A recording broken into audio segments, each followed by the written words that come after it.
Hello mga guys, tara samahan nyo kami mag car wash. Car wash kami ng expedition kasi wala nang ulan. Sana wala nang, sana nga hindi na ulan. Pero sumilip na yung araw, sumilip na si haring araw, kaya car wash na tayo para hindi naman nakakahiya. Mamaya gagamitin natin ito mamaya. Punta tayo ng airport, baka sabihin tamad maghugas ng sasakyan yung dito. Tara guys, samahan nyo kami ni B1, yung kambal kong unggoy. Tara, samahan nyo kami, let's go. So hati kami guys, siya doon sa kabilang side, ako naman dito sa kabilang side, para para hindi kami magdikitan. Baka masapak ko tong unggoy na to eh. Ikaw magpasapakan, lapit-lapit mo dito. Upo ka, upo. Upo ka lang dyan. Upo ka.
At sa wakas tapos na.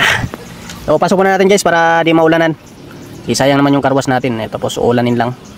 Tago muna natin sa loob.